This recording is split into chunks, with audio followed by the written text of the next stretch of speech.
Gilberto Ortega, conocido como el caníbal de Chihuahua. 1990 a 1997. Exmilitar del 25 Batallón de Infantería y expolicía municipal. Se le acusó de la violación y asesinato de 2 niños, Jaime Espinosa de 11 años y Adán Durán Leos de 13. A Jaime lo llevó a una zona despoblada. Allí, ató las manos del niño al tronco de un árbol y sus tobillos a la defensa trasera de su auto. Subió al vehículo, puso reversa y aceleró brutalmente. La fuerza mecánica desmembró al niño en vida. Gilberto confesó que, tras matarlo, abrió el cuerpo y consumió parte de sus entrañas, alegando que Joel se lo ordenó. Por su parte, Adán era vecino de la familia de Gilberto. A diferencia de Jaime, Adán se resistió al intento de abuso. Gilberto le disparó 4 veces en la cabeza con un arma calibre .22. Arrojó el cuerpo en las faldas de un cerro cercano. Este asesinato fue el que llevó a su captura, ya que testigos lo vieron con el niño. Cuando fue detenido, Gilberto no solo confesó verbalmente. En prisión, realizó dibujos explícitos de cómo mató a los niños. Al no tener colores rojos, se mordió los dedos para usar su propia sangre y colorear las partes de los cuerpos desmembrados en el papel. Él insistía en que no era culpable moralmente porque Joel, su alucinación desde los 4 años, era quien tenía hambre y sed de sangre. Fue condenado a 75 años de prisión.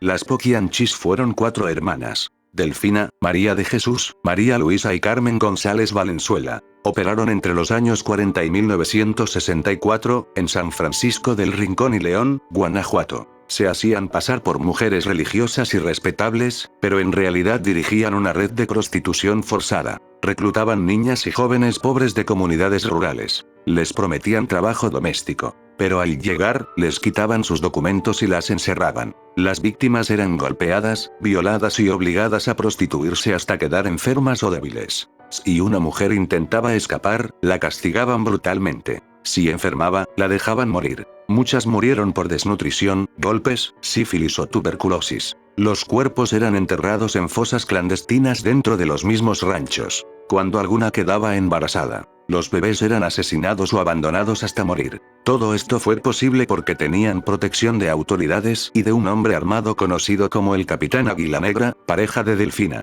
El caso se descubrió en 1964, cuando una víctima logró escapar y denunciar lo que ocurría. La policía allanó el rancho El Ángel y encontró mujeres en condiciones inhumanas y restos humanos enterrados en el patio. Las 4 hermanas fueron arrestadas y condenadas hasta 40 años de prisión, la pena máxima de la época. El número exacto de víctimas nunca se supo, pero se estima que entre 80 y 90 personas murieron a manos de las Poquianchis.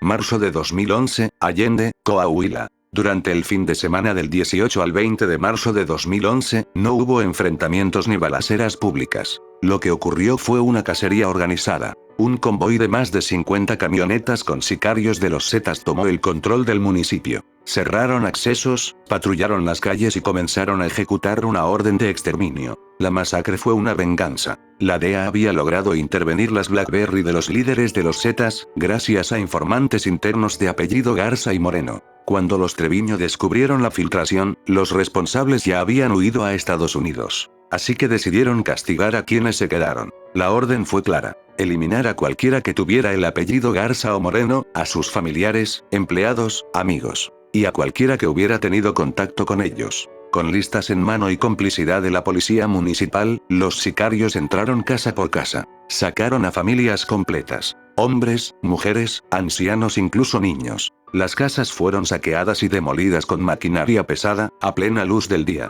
Allende fue literalmente borrado por zonas enteras. Las personas secuestradas fueron llevadas a varios ranchos, principalmente a uno conocido como Los Garza. Ahí ocurrió lo peor. Las víctimas fueron asesinadas e incineradas en tambos de 200 litros, usando diésel durante horas. Años después, sicarios detenidos declararon que, tras la quema, de los cuerpos solo quedaba pura mantequilla.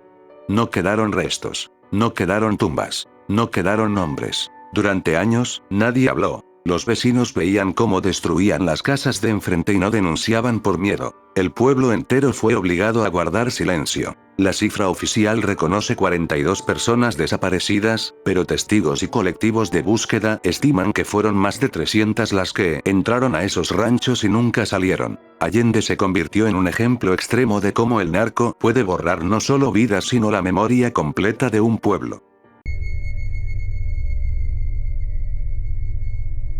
Los narcosatánicos. Abril de 1989. Rancho Santa Elena, en Matamoros, Tamaulipas, a unos pasos de la frontera con Estados Unidos. La policía buscaba pistas sobre la desaparición de un estudiante extranjero, cuando llegó a un cobertizo del rancho. Desde afuera, el lugar desprendía un olor insoportable. Muerte, humedad y hierro oxidado. Al entrar, lo que encontraron no solo impactó a México sino al mundo entero. Había velas, collares, machetes y restos de rituales por todas partes. En el centro, un enorme caldero de hierro conocido como la nganga. Dentro había una mezcla atroz. Sangre seca, restos de animales, colillas de cigarro, cerebros humanos y columnas vertebrales. No era un altar común. Era el centro de una secta que creía tener un pacto con fuerzas sobrenaturales. Los líderes de este culto eran Adolfo de Jesús Constanzo, un cubano-americano apodado El Padrino, y Sara Aldrete, estudiante universitaria conocida como La Madrina. Constanzo no era un narcotraficante común. Convenció a grupos criminales de que su magia negra era más poderosa que las balas. Prometía algo imposible: invisibilidad. Aseguraba que, mediante sacrificios humanos realizados en la nganga, la policía no podría verlos ni detenerlos mientras movían droga por la frontera. Y durante un tiempo pareció funcionar. Eso atrajo más seguidores, más protección criminal y una necesidad cada vez mayor de sangre. La secta operaba secuestrando rivales y personas locales sin levantar sospechas. Hasta que cometieron un error fatal. En marzo de 1989, durante el Spring Break, secuestraron a Mark Kilroy, un estudiante de medicina estadounidense de 21 años que estaba de vacaciones en México. Fue elegido al azar. Su asesinato fue brutal. Fue torturado, asesinado con un machetazo en la nuca, y su cuerpo fue mutilado. Le extrajeron el cerebro y la columna vertebral para usarlos en rituales y amuletos, creyendo que así reforzarían su protección sobrenatural. La desaparición de un ciudadano estadounidense desató una cacería internacional que llevó a las autoridades directamente al rancho Santa Elena. Cuando la policía descubrió una fosa con al menos 15 cuerpos mutilados en el rancho, Constanzo y su grupo huyeron a la Ciudad de México. Se escondieron en un departamento de la colonia Cuauhtémoc. El 6 de mayo de 1989 fueron finalmente localizados. Testimonios indican que Constanzo intentó escapar arrojando dinero mientras huía, como si aún creyera que podía comprar su salida. Hubo un enfrentamiento armado con la policía. La supuesta invisibilidad había terminado. Acorralado y sin escapatoria, Constanzo tomó su última decisión. Le ordenó a uno de sus sicarios, Álvaro de León el Dubi, que lo matara a él y a su socio Martín Quintana. Cuando la policía entró al departamento, encontró al líder de la secta muerto. Pero el horror que había creado ya era imposible de borrar. Sara Aldrete fue capturada con vida y sentenciada a más de 60 años de prisión. Siempre ha afirmado que fue una víctima y que desconocía los asesinatos, a pesar de haber sido la segunda al mando del culto.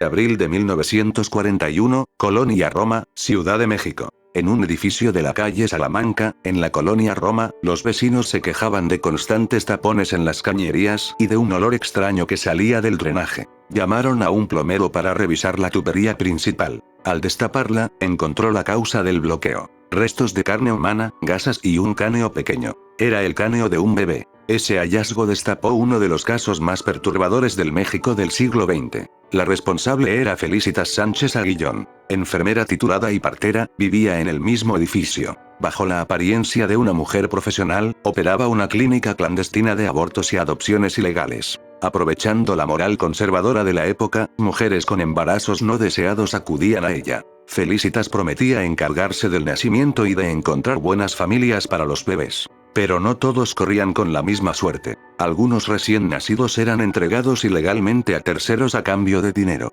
Otros, cuando no eran reclamados o no podían colocarse, eran eliminados. Los métodos eran silenciosos y fríos: estrangulación, envenenamiento o abandono hasta la muerte. Para deshacerse de los cuerpos, Felicitas los descuartizaba y arrojaba partes al drenaje, los incineraba en la caldera del edificio o los tiraba a la basura en cajas. Ese sistema terminó por colapsar las tuberías y revelar el horror. La prensa la bautizó como la ogresa de la Roma y la trituradora de angelitos. Tras el hallazgo, la policía cateó el departamento. Encontraron ropa de bebé, restos humanos y evidencia de múltiples crímenes. El número exacto de víctimas nunca pudo establecerse. Las estimaciones hablan de varias decenas de bebés asesinados. Felicitas fue detenida y encarcelada. Nunca llegó a recibir sentencia. Meses después de su captura, se suicidó en su celda con una sobredosis de medicamentos, llevándose consigo la verdad completa y el número real de sus víctimas. Finales de la década de 1940, Guatabampo, Sonora. En el desierto sonorense, dentro de comunidades indígenas Yoreme-Mayo, comenzó a circular un rumor que helaba la sangre. Hombres que se burlaban o humillaban a cierto grupo de personas aparecían muertos y mutilados en el monte. No eran leyendas ni espíritus del desierto. Eran 4 hombres: Eusebio Yocupicio, Adelaído Huipas, Leonardo Yocupicio y Basilio I. La prensa los llamó los Huipas, y pasarían a la historia como uno de los primeros grupos de asesinos seriales registrados en comunidades indígenas de México. Los Huipas no mataban por dinero ni por robo. Su motivación era la venganza. Vivían en condiciones de marginación extrema y eran objeto constante de burlas, humillaciones y agresiones dentro de su propia comunidad. Según versiones periodísticas de la época, eran señalados y ridiculizados por su comportamiento y relaciones personales, lo que los convirtió en blancos de violencia social. Con el tiempo, dejaron de ser víctimas y decidieron convertirse en verdugos. Engañaban a hombres que previamente los habían humillado.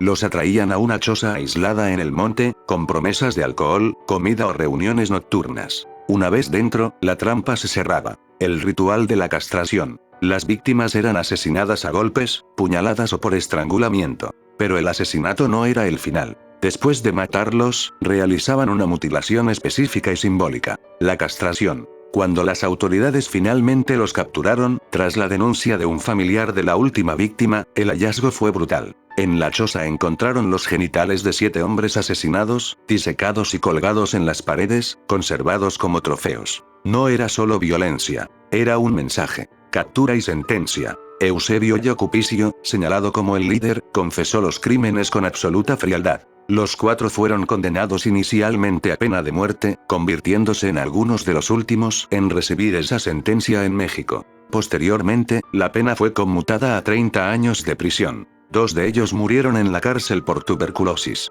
Los otros 2 cumplieron su condena y desaparecieron en el anonimato.